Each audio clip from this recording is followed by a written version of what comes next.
بسم اللہ الرحمن الرحیم.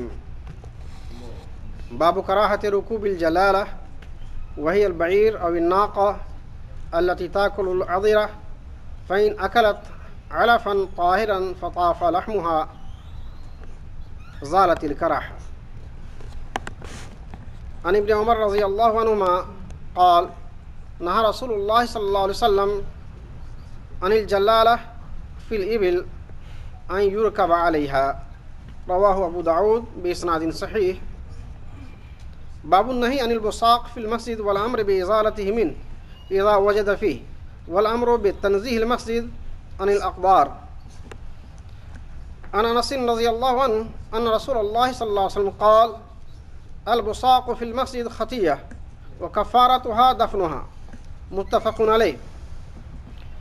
والمراد بدفنها إذا كان المسجد ترابا أو رملا ونحوه فيواريها تحت ترابه.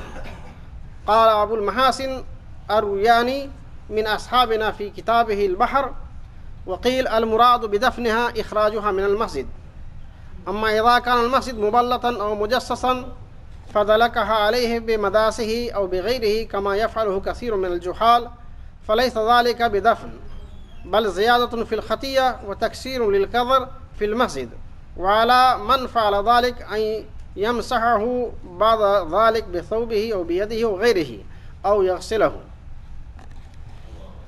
وعن عائشة رضي الله عنها أن رسول الله صلى الله عليه وسلم رأى في جدار القبلة مخاطا أو بزاقا أو نخاما فحكه. متفق عليه. عن أنس رضي الله عنه أن رسول الله صلى الله عليه وسلم قال إن هذه المساجد لا تصلح لشيء من هذا البول ولا القدر إنما هي لذكر الله تعالى وقراءة القرآن أو كما قال رسول الله صلى الله عليه وسلم. رواه مسلم. انتهى. ترجمہ و تشریح. آج دو باب یا کہیے دو طرح کے مضمون کو بیان کیا گیا. پہلا میں ہے وہ جانور جو گندگی کھاتے ہیں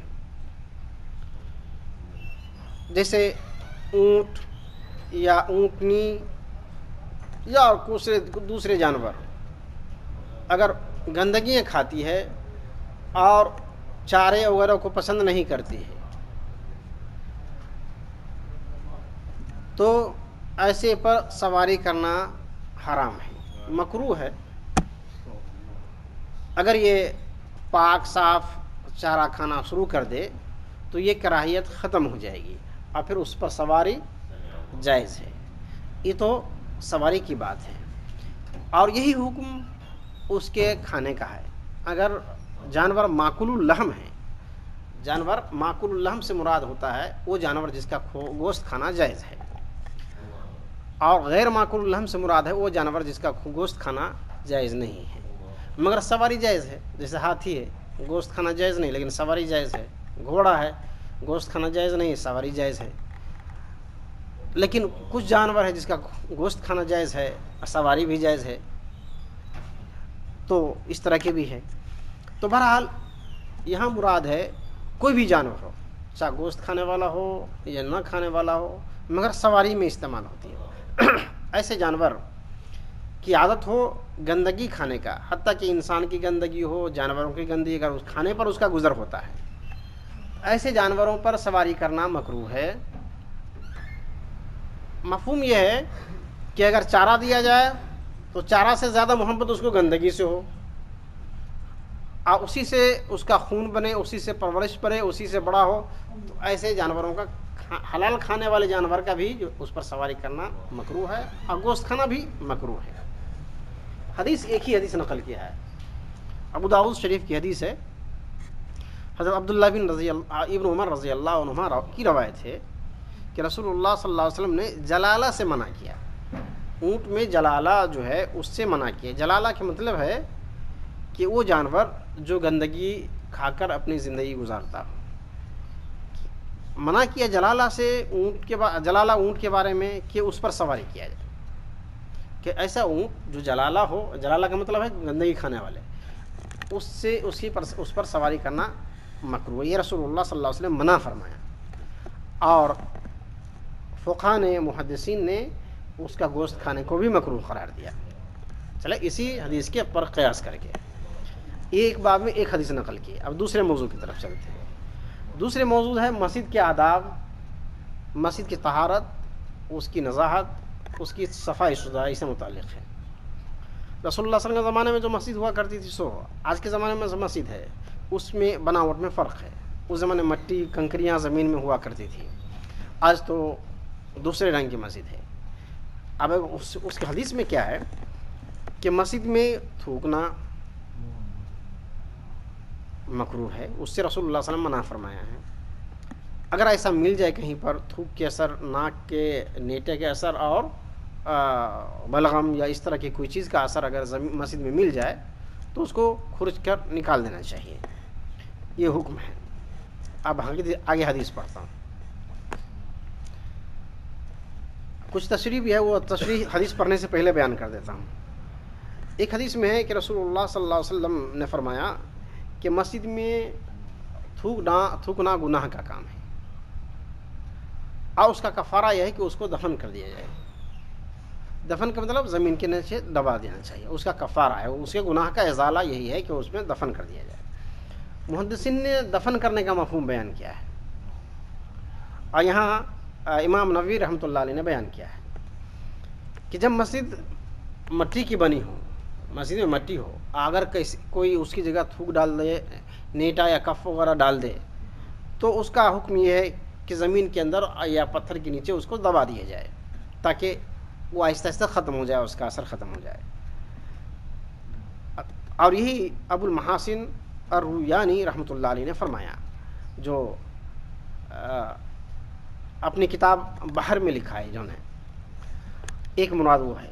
دوسری مراد یہ ہے کہ اس کو مسجد سے اٹھا کر کے کسی چیز کے ذریعے سے باہر پھینک دیا جائے. اس طرح کی غلاظت گندگی ہو تو اس کو مسجد سے اٹھنے والا ہو تو اس کو اٹھا کر کے باہر پھینک دیا جائے. ایک مطلب یہ ہے. یہ تو اس زمانے کی مسجد ہے. آج کے زمانے کی جو مسجد ہے جو پلاسٹر اور سیمنٹڈ مساجد ہے، تو اس کو کوئی آدمی پاؤں سے یا جوتے سے یا کوئی اور چیز سے اس کو دبا دے پاؤں کے نیچے تو اس سے جو ہے اس کی نجاست اور پھیل جاتی ہے، بگاڑ اور پھیلا مہکتا اور زیادہ ہے، جیسا کہ بعض جاہل لوگ کرتے ہیں. تو ایسا مراد نہیں ہے، بلکہ مراد یہ ہے کہ اس کو کپڑے سے یا پانی سے یا کوئی اور چیز سے دھول کر کے صاف شفاف کر دیا جائے. یہ مقصد ہے. یہ امام نووی رحمۃ اللہ علیہ نے نقل کیا ہے. حدیث کا ترجمہ وہ ہے کہ حضرت انس رضی اللہ تعالیٰ عنہ فرماتے ہیں کہ رسول اللہ صلی اللہ علیہ وسلم کے ارشاد گرامی ہیں کہ مسجد میں تھوکنا گناہ کا کام ہے اور اس کا کفارہ یہ ہے کہ اس کو دفن کر دیا جائے. اب دوسری حدیث کی طرف چلتا ہوں. حضرت عائشہ رضی اللہ تعالیٰ عنہ فرماتی ہیں کہ رسول اللہ صلی اللہ علیہ وسلم نے قبلہ کی طرف رخ جو مسجد کی دیوار ہے اس میں ناک کے جو نیٹا ہوتا ہے اس کا اثر پایا، یا بلغم کہیے وہ اس کا اثر پایا، یا تھوک اس کا اثر پایا. تینوں میں سے کوئی ایک چیز ہے. تو رسول اللہ صلی اللہ علیہ وسلم نے اس کو کھرچ کر کے صاف کر دیا خود بخود. یہ بخاری اور مسلم شریف دونوں جگہ لکھا ہوا ہے. کہنے کا مطلب یہ ہے کہ رسول اللہ صلی اللہ علیہ وسلم نے مسجد میں موجود جتنے صحابہ تھے، جتنے مصلین تھے، جتنے نمازی تھے، سب کو رسول اللہ صلی اللہ علیہ وسلم نے تعلیم دی کہ پوچھنا نہیں کس نے کیا ایسا. رسول اللہ صلی اللہ علیہ وسلم کسی نے پوچھا نہیں. خود رسول اللہ صلی اللہ علیہ وسلم کی نظر پڑی، فوراً اس کی صفائی کر دی. اور صفائی کا طریقہ ہے کہ مکمل صفائی کیا، کھرچ کر کے اس کی مکمل صفائی کر دیا مکمل. تو اس طرح سے پتہ چلتا ہے کہ وہاں پر ہے کس نے کیا. جھگڑا کرو آپس میں، کسی کی آواز بلند ہوتی ہے، کسی کو ڈانٹنے کی ہوتی ہے، کسی اپنے دشمن کو سدھانے کا ہوتا ہے، یا کسی کو ناپسند کرتا ہے تو ایسے لوگوں کو کی طرف توجہ کر کے کرتا ہے. بہت سے لوگوں کی اندر کی بات اللہ جانتا ہے، چہرہ سے لوگ بہت کچھ معنی نکالتا ہے. یہ سارے چیزوں کا علاج کر دیا رسول اللہ صلی اللہ علیہ وسلم. نہ پوچھنا ہے، نہ رسول اللہ صلی اللہ علیہ وسلم کسی سے دریافت کیا ہے کس نے کیا ایسا، بلکہ انہوں نے خود صاف کر کے اس کو ہٹا دیا ہے. کتنی بڑی تعلیم ہے اس میں، کتنے بڑے ادب کا رسول اللہ صلی اللہ علیہ وسلم نے سکھایا ہے کہ کسی کو شبہ اور جھگڑا، کسی کا تلاش عیب جوئی کرنے کی جو ہے موقع نہیں ملا. آخری حدیث کی طرف چلتا ہوں. حضرت انس رضی اللہ تعالیٰ عنہ کی روایت ہے کہ رسول اللہ صلی اللہ علیہ وسلم نے فرمایا کہ یہ مساجد جو ہیں، اللہ کے یہ مسجد جو ہے یہ پیشاب اور گندگی کرنے کی چیزیں کی جگہ نہیں ہے، بلکہ اللہ ذکر اللہ اور قرآن شریف کی تلاوت کے لیے ہے. جس او یا رسول اللہ صلی اللہ علیہ وسلم نے جیسا فرمایا. یہ کبھی کبھی حدیث میں او کما قال رسول اللہ صلی اللہ علیہ وسلم کا مفہوم یہ ہوتا ہے کہ سامع سننے والے جنہوں نے رسول اللہ صلی اللہ علیہ وسلم نے نقل کیا ان کو ڈاؤٹ ہوتا ہے کہ یہی لفظ فرمایا یا اس سے ملتا جلتا فرمایا. جب ان کو شک ہوتا ہے تب فرماتے ہیں کہ او کما قال علیہ الصلوۃ والسلام. یا کبھی یہ مسئلہ ہوتا ہے کہ ہم اپنی طرف سے نہیں، اس میں جو کچھ ہے رسول اللہ صلی اللہ علیہ وسلم کی طرف سے ہے تاکید کے لیے، یہ بھی مطلب ہوتا ہے او کما قال علیہ الصلوۃ والسلام کہنے کا.